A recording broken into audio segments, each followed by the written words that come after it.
بسم اللہ الرحمن الرحیم. رب کریم کے بابرکت نام سے پروگرام کا آغاز کرتے ہیں. میٹ اے شائننگ اسٹار. اس پروگرام کا مقصد ہے کہ اپنے اس علاقے کے ہونہار بچوں کا معاشرے کے ساتھ تعارف کرانا اور یہ بتانا کہ جب آپ کچھ بننا چاہتے ہیں تو پھر ماحول کیسا بھی ہو آپ کچھ کر دکھاتے ہیں، اور جو ستارے ہوتے ہیں وہ کسی بھی ماحول میں سے نکل کے آسمانوں پر دمکنا اور چمکنا شروع کر دیتے ہیں.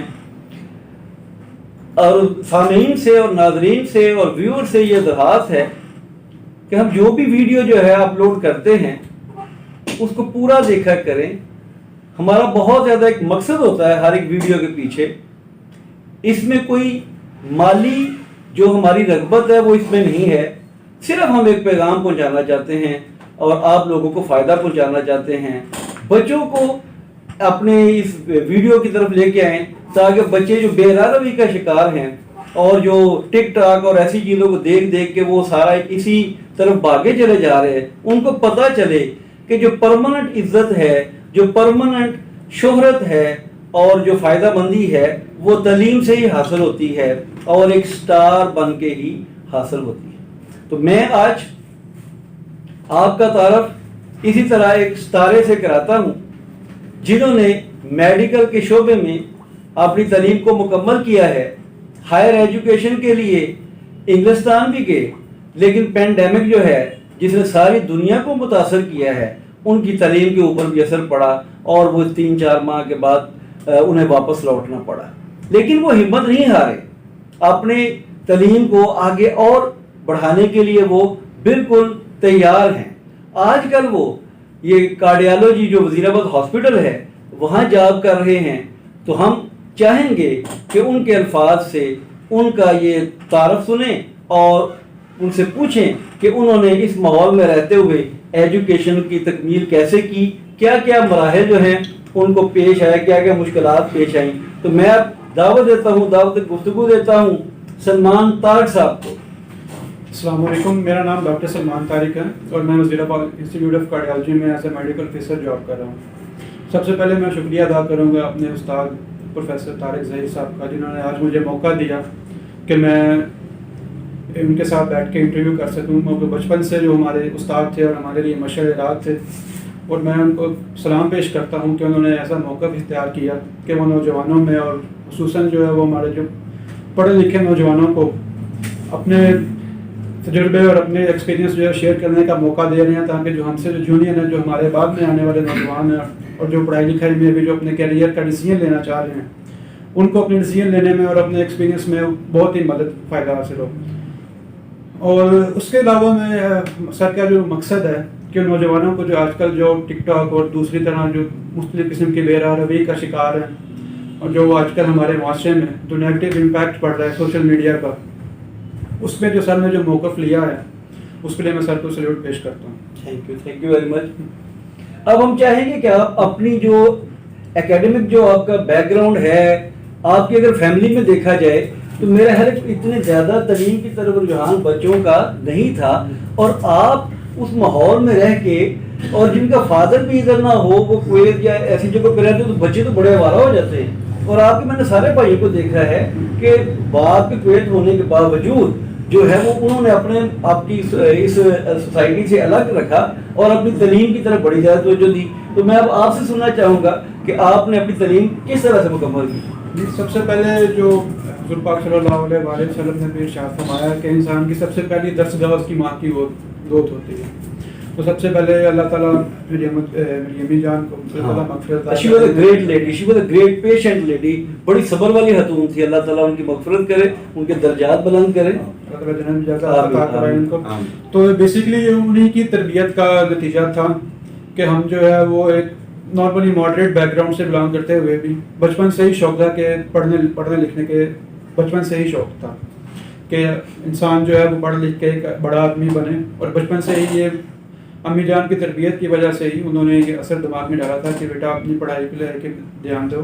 ان کی ایک خواہش یہ بھی تھی کہ ان کے ایک بیٹے میں سے ایک بیٹا جو تھا وہ ایک حافظ قرآن بھی ہو, لیکن وہ اس پہ ساری عمر جو ہے وہ ایک افسوس, ایک مایوسی سی رہے گی کہ ان کی یہ خواہش جو ہے وہ ان کے لیے ہم پوری نہیں کر سکے. لیکن انسان اپنی فیملی بیک گراؤنڈ میں بھی انسان کا جب مقصد اگر ایک اسٹرانگ ہو تو حالات کو بھی جو ہے وہ مقابلہ کر سکتا ہے. بالکل صحیح بات. ہم معاشرے میں دیکھیں گے کہ جن لوگوں کے لیے والدین جو ڈاکٹر ہوں ان کے لیے ڈاکٹر بننا بہت آسان ہوتا ہے, جن لوگوں کے لیے والدین اگر وکیل ہوں تو ان کے لیے وکیل بننا آسان ہوتا ہے. لیکن جو انسان جو ہے وہ ان حالات کا مقابلہ کرنے کے لیے اگر اس کا عزم پختہ ہو اور ارادہ مضبوط ہو تو انسان جو ہے وہ جو چاہتا ہے حاصل کرنا چاہتا ہے وہ حاصل کر لیتا ہے. صحیح بات. آپ کی یہ بات کو میں آگے بڑھاؤں گا, جو آپ نے کہا کہ ماڈریٹ بیک گراؤنڈ تھا, کوئی فیملی میں اتنا پڑھا لکھا نہیں تھا, تو میرا جو باقی ذاتی موقف ہے وہ یہی ہے کہ انسان نے جب بڑا بننا ہوتا ہے تو اس کے لیے اسے وسائل کی ضرورت نہیں ہوتی, کہ وہ تو اس کے اندر ایک ارج ہوتی ہے.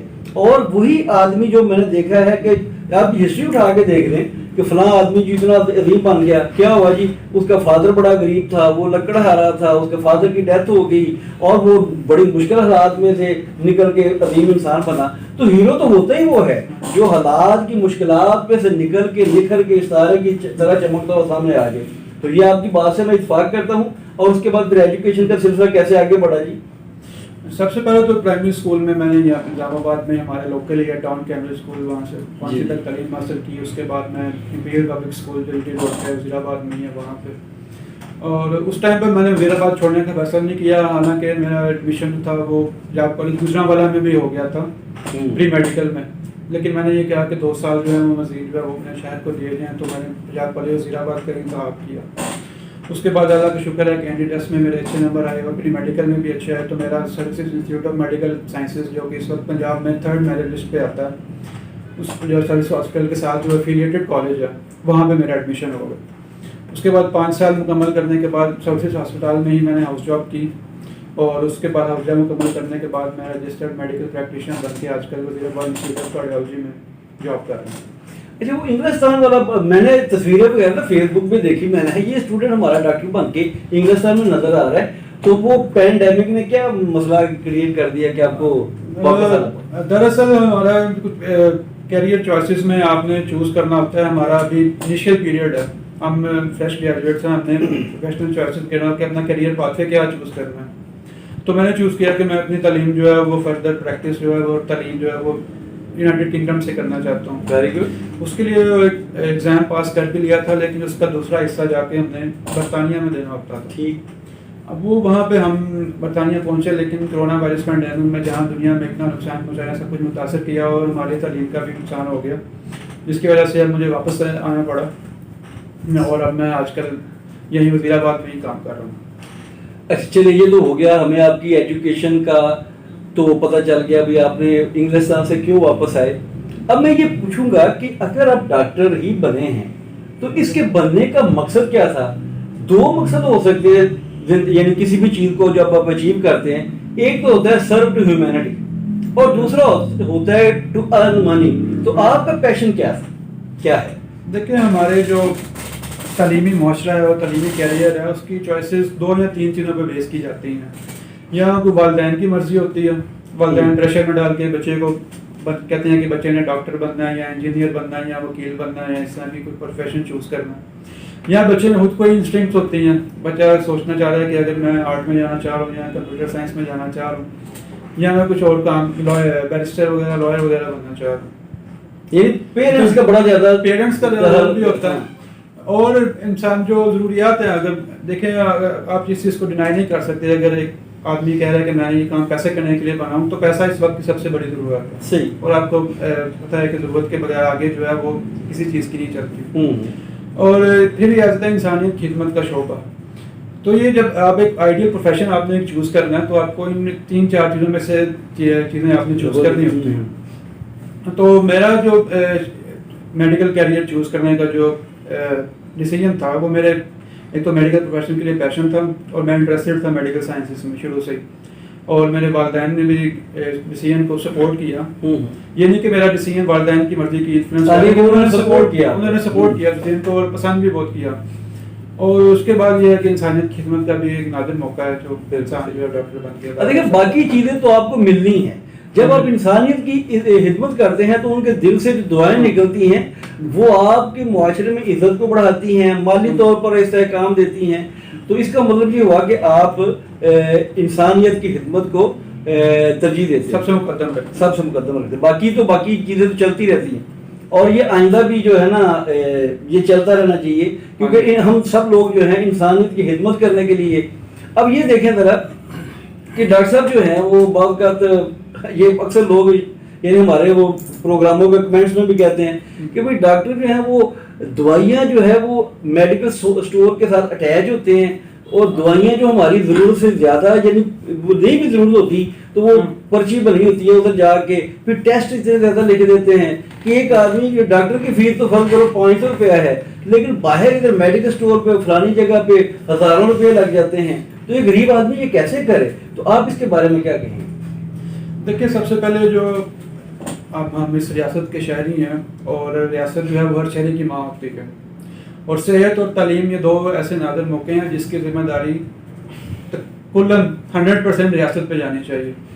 اگر ہمارے معاشرے میں ایسے پریکٹسز ہو رہی ہیں کہ عوام کو سرکاری اسپتال سے علاج نہیں مل رہا، عوام جو ہے پرائیویٹ اسپتال میں جا رہی ہے اور وہاں پہ کمیشن کا سلسلہ ہے، وہاں پہ دوائیاں جو ہے وہ پرچیاں وہ کمیشن طے کر کے دی جاتی ہیں، ٹیسٹ وغیرہ کے نمبر پورے کیے جاتے ہیں، گنتی پوری کی جاتی ہے، بعد میں منتھلی ریسیو کی جاتی ہے.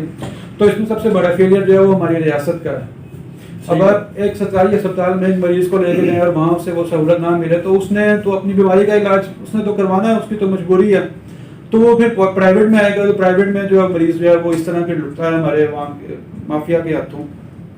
لیکن اب الحمدللہ ایسی پریکٹس جو ہے وہ کافی کم ہو گئی ہے، کم ڈسکریج ہو گئے ہیں. ہاں اور ڈاکٹروں کو بھی احساس ہو گیا کہ بیماری یا تکلیف یا کرونا نے کافی زیادہ لوگوں کو سیدھا کر دیا ہے کہ دیکھو یہ دولت کتنی کٹھی کر لو گے آپ انسانیت کی خدمت کے جذبے سے. یہ بھی آپ انسان جیسے آپ یعنی بتا رہے تھے یعنی کیمرے کے اوپر ہماری بات ہو رہی تھی کہ وہ کہتے تھے یار ہم جب اپنے سامنے پیشنٹ ہم دیکھتے تھے کرونا کے تو ہمیں اپنے آپ پہ رونا آتا تھا کہ ہم اتنی زیادہ تعلیم اتنی زیادہ ہماری ایجوکیشن میڈیکل شعبے کے اسپیشلسٹ لوگ ہم کتنے بے بس ہیں کہ انسان جو ہے ہمارے سامنے تڑپ رہا ہے ہم اس کا علاج نہیں کر سکتے. تو یہ بات جو ہے انسانیت کے دل میں ہونی چاہیے کہ ایک انسان کو یعنی کو دیکھ کے جو ایک انسان کے اندر تڑپ پیدا ہوتی ہے یہی ایک جذبہ ہے. یعنی ہم دیکھتے ہیں کہ ایک بچہ جا رہا ہے وہ ایک دم سے اسے ٹھوکر لگتی ہے گرنے لگتا ہے تو ہم دور کھڑے ہوتے ہیں تو ہمارے منہ سے اوہ اللہ خیر کرے یا بسم اللہ. تو یہ ایک انسان کے ساتھ اٹیچمنٹ ہے جو کہ جب اب سروس کا موقع ملتا ہے تو یہ تو بڑی زیادہ اور زیادہ اسٹرانگ ہو جانی چاہیے. تو اب یہ ہم آپ کا موجودگی کا فائدہ اٹھاتے ہوئے ہم آپ سے کچھ ٹپس پوچھیں گے. وہ اکثر لوگوں نے ہمیں نا کیا ہے کہ بھئی اگر ہم نئی ڈاکٹروں کے پاس جاتے یہ گھر میں بیٹھے ہیں تو ایک دم ہمارا بلڈ پریشر جو ہے وہ کیسے ہمیں پتہ چلے گا ہائی ہو گیا ہے یا کیسے پتہ چلے گا لو ہو گیا ہے. اور اگر ہم یہ پتہ لگا لیں تو اگر ہائی پتہ ہوگا تو اس کے لیے کیا پریکاشن لیں یعنی فرسٹ ایڈ کے طور پہ, اور اگر لو ہو رہا ہے تو پھر کیا کرنا چاہیے؟ دیکھیں ہائی بلڈ پریشر جو ہے وہ پاکستان انڈیا بنگلہ دیش جو ہمارا جو بر صغیر ہے اس میں بہت زیادہ کامن ہے ہائپر ٹینشن کی وجہ. اسپیشلی اگر 60 سال سے اوپر جو کہ مرض ہوں اس میں بہت کامن ہے. ہر تیسرا یا چوتھا بندہ blood pressure high blood pressure کا شکار ہے. اس میں کئی وجوہات بھی انسان میں شامل ہوتی ہیں اور بعض اوقات انسان جو ہے وہ صرف ہماری فیملی ہسٹری جینیٹکس کی وجہ سے بھی ہم بلڈ پریشر کا شکار ہو جاتے ہیں. ایک ہائپر ٹینشن کی ٹائپ ہے اسینشیل ہائپر ٹینشن جو کہ 95% مریضوں کو ہوتی ہے جس میں ہائپر ٹینشن کی کوئی اندرونی وجہ نہیں نکلتی. اس کی وجہ یہ ہے کہ زیادتی انسان جو ہے وہ خوراک میں نمک کا زیادہ استعمال کرنا, زیادہ ٹینشن لینا, اسموکنگ اور اس طرح کے دوسرے قسم کے نشے ہیں وہ استعمال کرنا. باقی جو عام طور پر جو عمومی طور پر جو بچپن میں یا جوانی کے دوران جو ہائپر ٹینشن ہوتی ہے اس کو ہم سیکنڈری ہائپر ٹینشن کہتے ہیں, جس کی کوئی نہ کوئی انسان کے اندر اندرونی وجہ ہوتی ہے اور اس کے علاج کے طریقے بھی ہمارے پاس میسر ہوتے ہیں. ہائی بلڈ پریشر زیادہ تر اوقات میں انسان کسی اور بیماری کے لیے جاتا ہے. جب اس کا بلڈ پریشر چیک کیا جاتا ہے تو اس کو پتہ چلتا ہے کہ اس کا بلڈ پریشر جو ہے وہ کافی زیادہ ہو گیا, تو وہاں پہ ڈائگنوز کیا جاتا ہے کہ یہ ہائی بلڈ پریشر ہے. حالانکہ بلڈ پریشر کے لیے جو نئی گائیڈ لائنس کے مطابق انسان جو ہے کم سے کم 2 یا 3 ریڈنگ بلڈ پریشر کی زیادہ ہوں